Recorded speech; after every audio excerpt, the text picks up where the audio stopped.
다음 주일로 우리 아름다운 동산교회가 설립된 지 19주년을 맞이하게 됩니다. 그래서 우리 교회는 다음 주일 2부 예배 시간에 교회 설립 19주년 기념 감사 예배를 하나님 앞에 드리고, 또 그동안 교회를 위하여 몸 바쳐 마음 바쳐 물질 바쳐 수고하신 우리 세 분 장로님과 세 분 권사님의 은퇴식을 거행하게 되겠습니다. 그리고 또 다음 주 2부 예배가 끝난 즉시 여기서 우리 공동회의를 모여 가지고 새로 우리 아름다운 동산교회를 세우는 데 있어서 귀하게 쓰임 받을 장로님들을 선택하는 그런 공동회의도 개최하게 되겠습니다. 우리가 살아가고 있는 이 LA에는 정확하게는 아무도 몰라요. 약 한 100만 명 내지 120만 명 정도의 우리 한인들이 살아가고 있습니다. 교회 또한 1,200개 내지 1,300개의 교회가 LA에 있다고 그럽니다. 자, 그러면 그 많은 한인들 그리고 그 많은 교회들 가운데서 사실 우리 한 사람 한 사람이 하나님이 세우신 이 아름다운 동산교회에 모여 우리가 한 형제됨을 확인하고 한 마음으로 주님을 섬기게 된 것, 이게 우연일까요? 저는 결코 우연이라고 생각하지 않습니다. 여러분, 우리 하나님은요 사람을 통하여 역사하십니다. 그래서 저는 이 사람의 만남을 굉장히 중요시합니다. 가능하면 제가 먼저 소식을 끊거나 못 본 채 그렇게 하지는 않습니다. 가능하면 10년이든 20년이든, 지난 주일에도 제가 미국에 와서 30년 전에 처음 나가던 교회, 그때는 청년인데 이제 어엿한 장로님이 되셔가지고 그동안에 참 너무 만난 지가 오래돼 궁금해서 지난 주일 저희 교회에 다녀가시기도 했습니다. 그래서 지금도 저는 옛날에 알았던 분들 가능하면 2달 아니면 석 달 꼭 한 번씩 전화를 하거나 가능하면 만나서 교제를 계속 이어가려고 노력하고 있습니다. 그래서 우리 하나님은 만남을 통해서 역사하시고, 또 우리의 만남을 통해서 우리 아름다운 동산교회를 세워가시고, 우리의 만남을 통해서 인류 구원 역사를 이루어가고 계시는 줄로 믿습니다. 지난 19년을 되돌아보면 하나님의 은혜가 얼마나 큰지요, 얼마나 감사한지 모르겠어요. 정말 우리 하나님께서 우리 아름다운 동산교회 지난 19년 동안 임마누엘로 함께 해주셨습니다. 그리고 에벤네셀 하나님으로 우리 교회의 어렵고 힘든 문제 그때마다 도와주셔서 오늘까지 오게 해주셨습니다. 그래서 저는 교회 설립 19주년 한 주년 전인 오늘 이 시간에 오늘 본문 12절을 중심으로 하나님 오늘까지 오게 하셨사오니, 이런 제목으로 하나님의 말씀을 증거하려고 합니다. 오늘 본문의 배경을 좀 살펴보면 이스라엘이 블레셋과 전쟁을 하다가 하나님의 언약궤를 빼앗겼죠. 하나님의 언약궤를 블레셋에 빼앗겼다가 결국 이제 그 언약궤가 이스라엘로 다시 돌아오게 됩니다. 이스라엘의 베세메스로 돌아오게 되는데, 베세메스로 돌아온 그 언약궤가 20년 동안 아비나답의 집에서 안치되어져 있었습니다. 그런 이유, 그러니까 하나님의 언약궤가 블레셋에서 이스라엘로 돌아온 지 약 한 20년 정도 지난 그때, 그러니까 사사시대가 거의 끝나가는 그때 일어난 사건입니다. 오늘 본문의 주인공인 이 사무엘 경우를 보면, 사무엘은 그 구약 시대 그 이스라엘의 12 사사가 있었어요. 그러니까 대표적으로 12 사사가 있었지만 그 외에 뭐 여러 사람을 더 포함하면 15명의 사사가 될지 17명이 될지, 어쨌든 간에 크게는 12명의 사사라고 그렇게 우리가 말합니다. 아무튼 간에 이 사무엘은 이스라엘 사사시대 약 한 300년에서 350년에 걸친 그 사사시대에 맨 마지막 사사였다, 그렇게 보면 틀림없습니다. 그런데 옛날 그 사사시대 그 당시에는 왕이 없었습니다. 그래서 하나님께서 그때마다 사사를 세워가지고 그 사사로 하여금 나라를 다스리게 했어요. 그래서 오늘 본문에도 보면 미스바에서 사무엘이 이스라엘을 다스리니라 그렇게 기록하고 있고, 자, 그런데 그러면 이 사사가 어떤 사람일까? 사사는 영어로 저지라고 그러죠. 재판관이었습니다.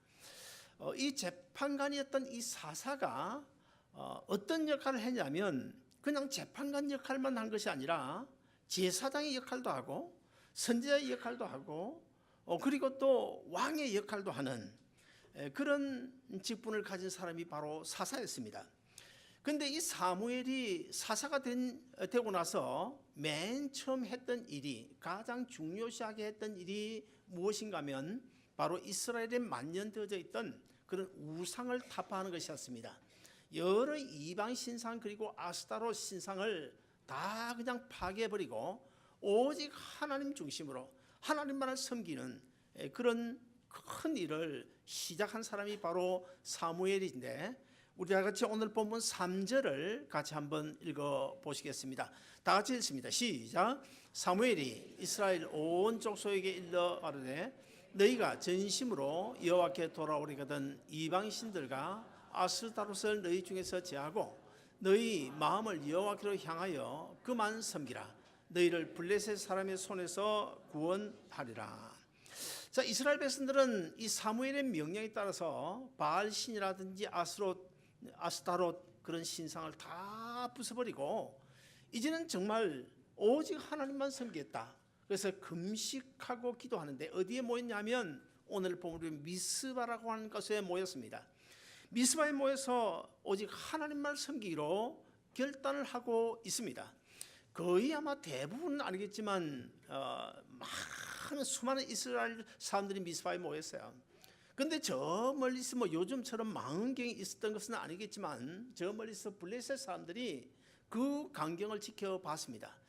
블레셋 사람들이 가만히 미스바 쪽을 바라보니까 수많은 이스라엘 사람들이 모여 있는데 도대체 왜 저기에 모였을까? 저는 우리 블레셋을 공격하기 위하여 지금 어떤 계략을 짜고 있는 것이 아닐까? 블레셋 사람들이 오해를 했습니다. 그래서 이 블레셋 사람들이 이런 생각을 합니다. 그들이 공격을 해오기 전에 우리가 먼저 공격해야 되겠다. 그래서 블레셋이 이스라엘을 침공하는 그런 사건이 벌어지게 됩니다. 자, 이스라엘 백성들은 갑자기 당하는 일이기 때문에 그냥 좌왕우왕했습니다. 그리고 또 사실 이렇다 할 무기도 이스라엘에게는 없었습니다. 오직 하나님 앞에 기도하는 것밖에 없는데, 그래서 어쩌면은 꼼짝없이 당할 수밖에 없겠구나 이런 생각을 가지고 있었습니다. 그래서 이스라엘 백성들이 오늘 본문 7절 8절을 보시면 사무엘에게 이런 요청을 합니다. 사무엘이여, 이제 하나님 앞에 간절히 기도해서 하나님의 능력으로 블레셋에서 우리를 구원하게 해 주시오, 이런 요청을 하게 됩니다. 그래서 사무엘은 어린 양을 잡아서 번제로 하나님 앞에 드리고 간절히 하나님 앞에 기도하게 되는데, 오늘 본문에 보시면 하나님께서 이 사무엘의 기도를 들으시고 어떻게 하는가 하면 우레를 발하여, 우레가 뭡니까 여러분? 쉽게 말하면 천둥번개죠. 천둥번개를 동원해가지고 그냥 블레셋 사람들을 어지럽게 만들어서 정신을 못 차리게 만듭니다. 그 와중에 이제 이스라엘 백성들이 가서 칼로 블레셋 사람들을 다 쳐 죽이는, 그래서 이스라엘이 블레셋과의 전쟁에서 대승을 하게 되죠. 그리고 나서 사무엘은 큰 돌을 가지고 와서 비석으로 세우고 하나님 앞에 감사의 제단을 쌓습니다. 그리고는 그곳을 가리켜서 에벤에셀이라고 이름을 붙여줍니다. 여러분, 에벤에셀의 뜻이 무엇일까요? 오늘 본문 12절을 보시면 여호와께서 우리를 여기까지 도우셨다, 여호와 하나님이 우리를 여기까지 도우셨다, 그런 뜻입니다. 오늘 이런 본문을 중심으로 우리 한 두 가지 귀한 교훈을 받기를 원합니다. 첫째, 에벤에셀 하나님께서 우리의 삶도 그렇고 우리 아름다운 동산교회도 그렇고 오늘까지 도와주셨다는 사실, 우리가 이 시간에 꼭 기억해야 될 것입니다. 지난 19년 동안 하나님께서 우리 아름다운 동산교회를 위해서 얼마나 애쓰시고 특별한 간섭으로 도와주셨는지, 그 하나님께서 도와주신 그 일들을 보면 사실 한둘이 아닙니다. 한 번, 두 번이 아닙니다. 때로는 우리의 힘으로 할 수 없는 일도 우리 하나님께서 하게 해주셨고, 때로는 인간적인 경험과 이치와 상식으로는 도저히 이해되지 않는 전혀 불가능한 그런 일도 하나님께서 기적적인 방법으로 우리 교회를 도와주셨는데 정말 아마 그 숫자를 세면 10개, 20개도 넘을 겁니다. 그러나 저는 어제도 설교를 준비하면서 그런 많은 그런 기적적인 하나님의 간섭 가운데 이 두 가지만은 내가 절대로 잊을 수가 없구나. 정말 너무나 귀한 간증거리. 언젠가 제가 여러분들이 소개한 적이 있습니다만은 이 시간 다시 한 번 더 그 귀한 간증거리를 소개해 드리려고 합니다. 첫째는 우리 교회가 개척하고 얼마 되지 않은 때였습니다. 저 부에나파크의 오피스 건물 2층을 12호실, 13호실을 얻어 가지고 벽을 틔우고는 우리 일부 예배에 있는 그 의자 커스텀 메이드로 155석을 만들었습니다. 그리고 찬양대석을 3단으로 만들어 가지고 24석을 만들어 놓고, 자, 그런데 그걸 보고는 주위에 있는 제 친구 목사님들이 저보고 저 최 목사 돌았다 그랬어요. 돌았다고. 아니 교인 개척 멤버 한 사람도 없는데 저거 뭐 하는 짓이냐고 돌았다고 그랬습니다. 그것도 뭐 자기 돈 가지고 하는 것이 아니고 은행에 빚내 가지고 저 뭐 하는 짓이냐고. 아마 저 몇 달 못 가서 문 닫을 거라고 전부 다 그랬어요. 그래서 이제 한 달, 두 달, 석 달, 넉 달 이렇게 하나님 앞에 예배를 드리고 있는데 한 사람, 두 사람 모이기 시작했습니다. 그런데 어느 날 전화가 왔어요. 어떤 찬양 선교단에서 전화가 왔는데 그 여자가 단장님인데 그 여자가 어떤 분이냐면 아주 유명한 사람이더라고요. 미국 CIA에 근무한 아주 대단한 여자분인데 그분이 단장으로 있는 그 찬양팀이 매주 목요일 저녁에 찬양 연습을 하는데 아름다운 동산교회 그 건물을 좀 우리가 찬양 연습할 수 있도록 좀 빌려주시면 안 되겠습니까? 이런 연락이 온 거예요. 그래서 제가 만나가지고 단번에 제가 수락을 했습니다. 아니 빌려드리죠. 하나님 찬양한다는데 얼마나 좋은 일입니까? 그러니까 우리가 매월 얼마나 더 주겠다는 것입니다. 그래서 제가 필요 없다고.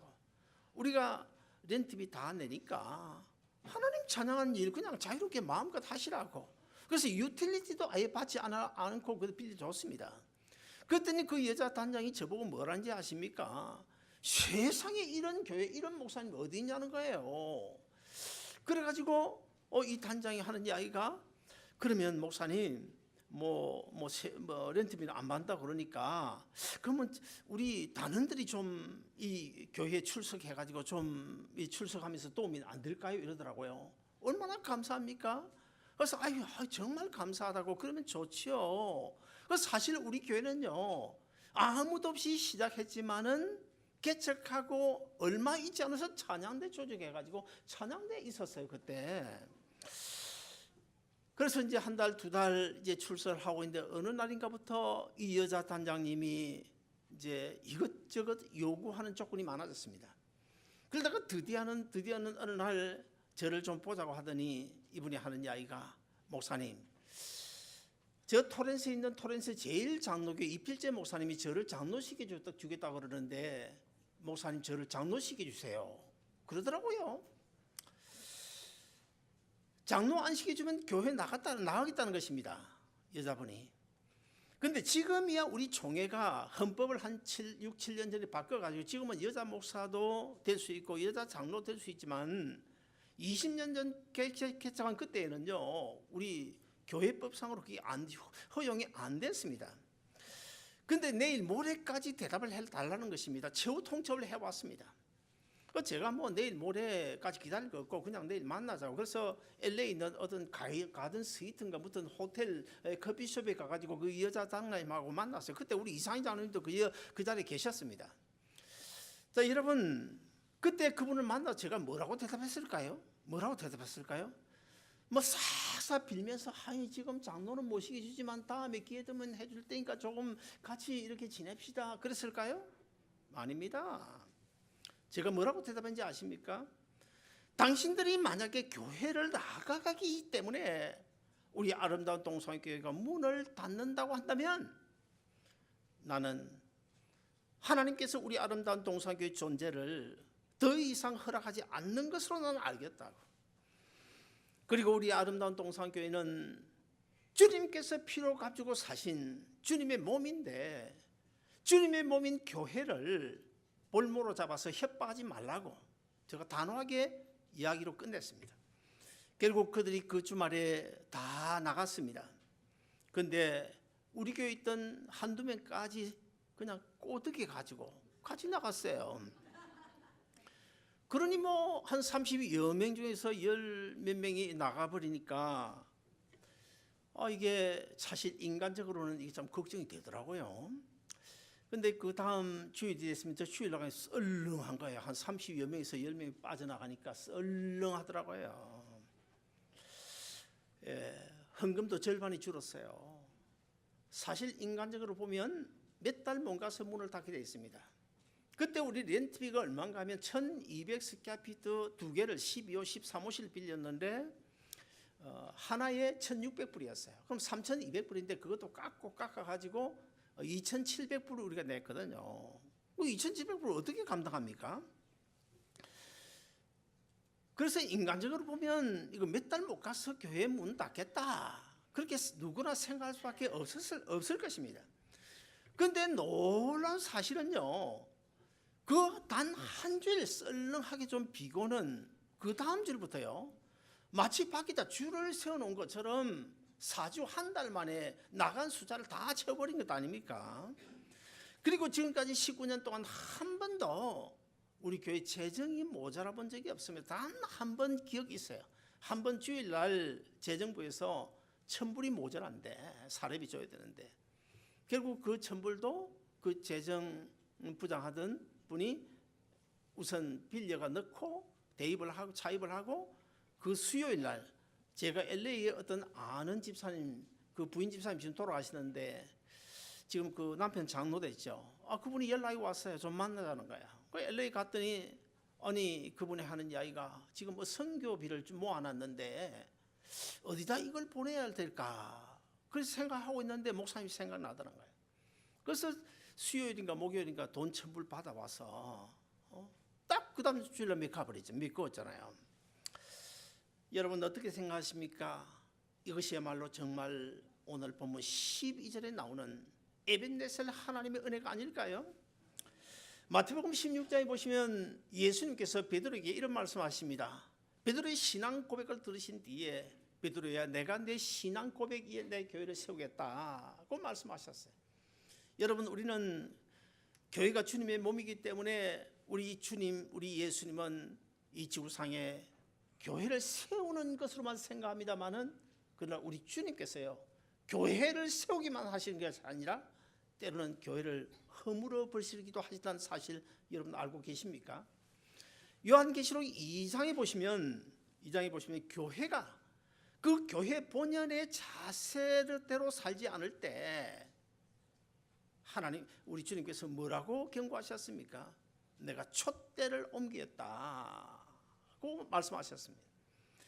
그렇습니다. 지금 LA에 교회가 1200개 내지 1300개가 있는데 한 3년 전에 어떤 기독교 신문 그 조사해 보니까 1년 한 해 동안에 52주 동안에 400교회가 새로 개척이 되고 400교회가 문을 닫는다고 하는 것입니다.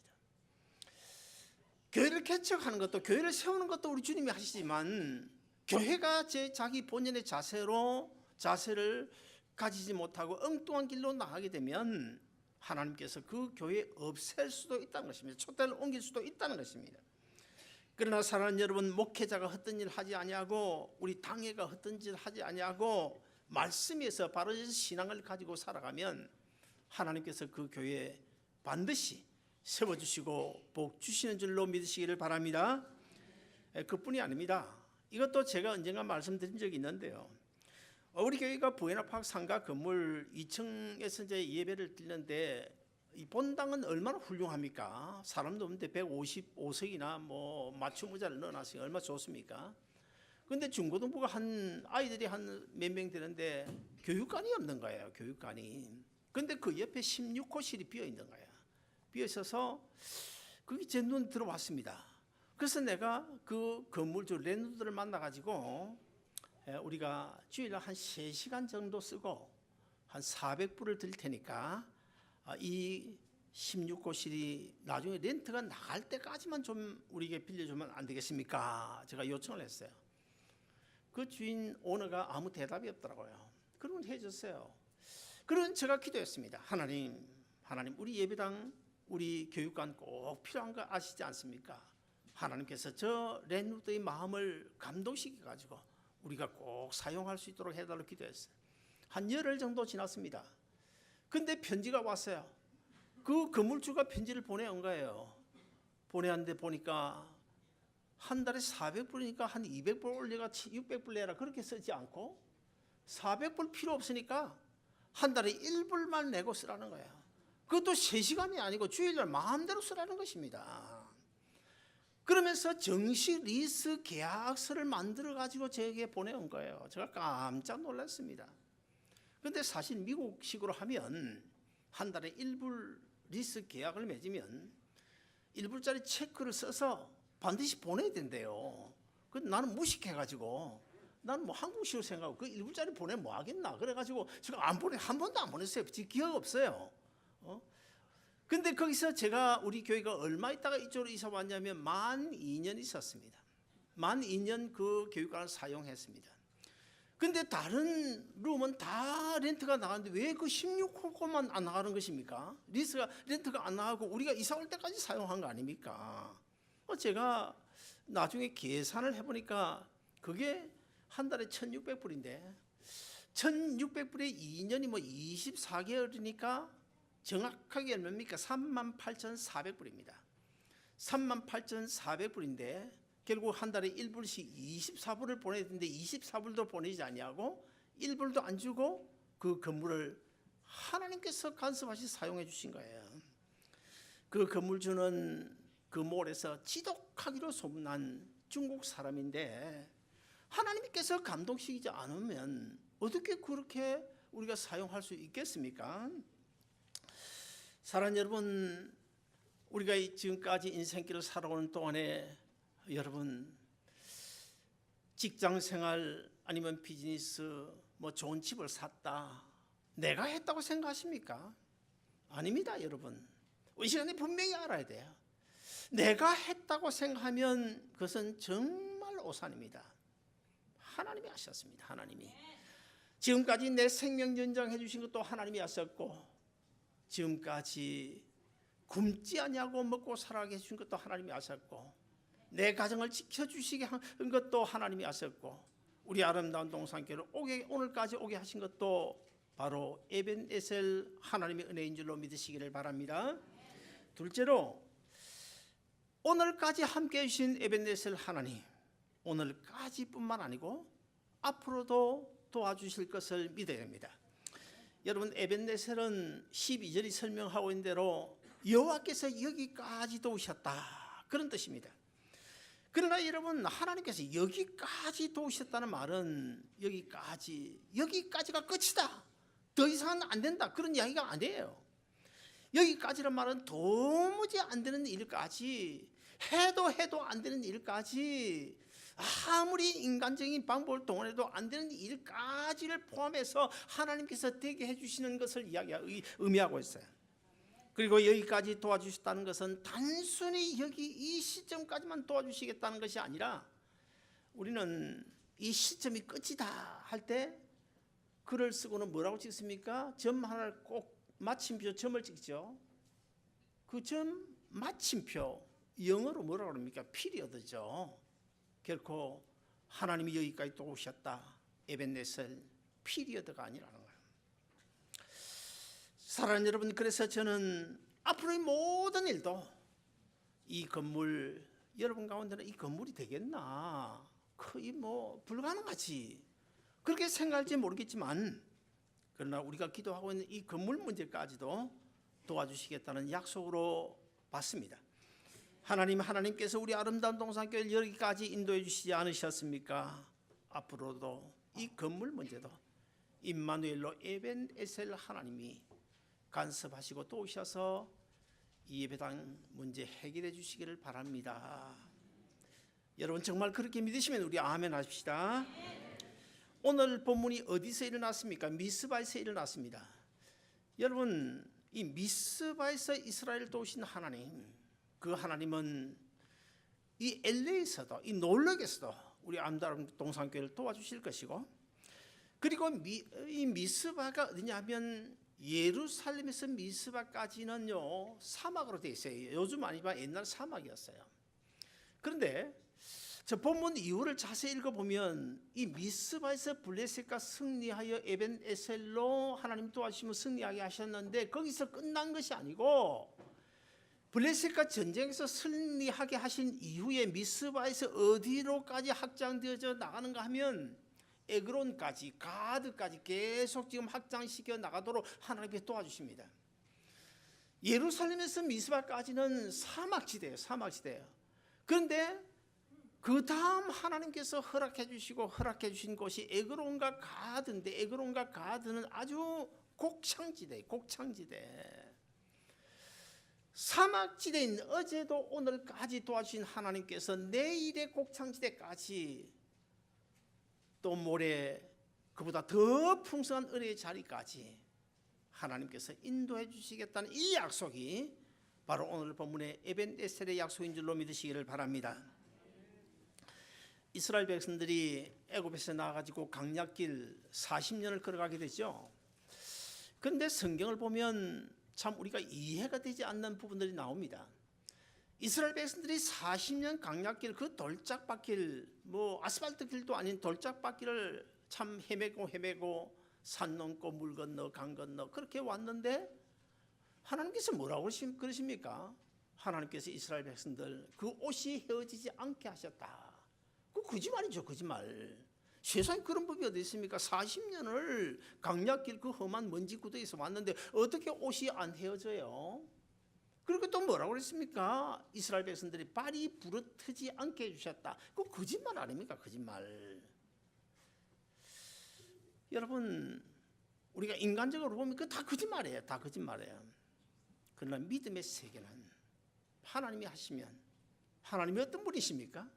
무에서 유를 창조하신 우리가 딛고 다니는 이 세상 만물을 창조하신 하나님 지금도 여전히 우리 삶 속에 간섭하시고 태양으로 하여금 적당한 지구와의 거리를 유지시켜 달도 마찬가지죠. 타 죽지 않게 추워서 얼어 죽지 않게 어제도 오늘도 내일도 100년 전이나 지금이나 한결같이 그 위치를 유지시켜 우리에게 열을 공급해 주시고 빛을 공급해 주시며 우리가 살아갈 수 있도록 해주신 하나님, 그분 하나님은 이스라엘 백성들 홍해를 육지같이 건너게 해주셨습니다. 아말렉 족속을 물리쳐 주셨습니다. 그 강야 메마른 곳에서 여러분 고기 먹고 살았어요. 고기 먹고 메추리 막 동원시켜가지고 하늘에 만나를 내려주시고 요단강을 건너게 하시고 마지막에는 참 이스라엘 백성들이 그렇게 소원하고 사모했던 곳 가나안 땅에 젖과 꿀이 흐르는 가나안 땅에 들어오게 해주신 이 하나님, 그 하나님이 바로 에벤에셀 하나님이신데 저는 그 하나님이 오늘 우리 아름다운 동사교회뿐만 아니라 우리 교회 소속한 여러분 한 사람 한 사람 가정도 직장도 여러분 자녀도 여러분이 계획하는 일들까지도 에벤에셀 하나님이 함께 해주시기를 제가 이 설교를 준비하면서 기도했어요. 사랑하는 여러분, 에벤에셀 하나님께서 오늘까지 우리를 도와주셨습니다. 여기까지뿐만 아니라 앞으로도 도와주실 것입니다. 우리 교회는 물론이고 여러분의 삶의 터전에도 여러분이 경영하는 비즈니스 계획하는 모든 일도 여러분의 걸음에도 우리 하나님께서 임마누엘로 에벤에셀로 함께 하시며 도와주실 줄로 믿습니다. 아무쪼록 에벤에셀 하나님이 이 자리에 계신 여러분의 하나님 되시기를 주의 이름으로 축원드립니다.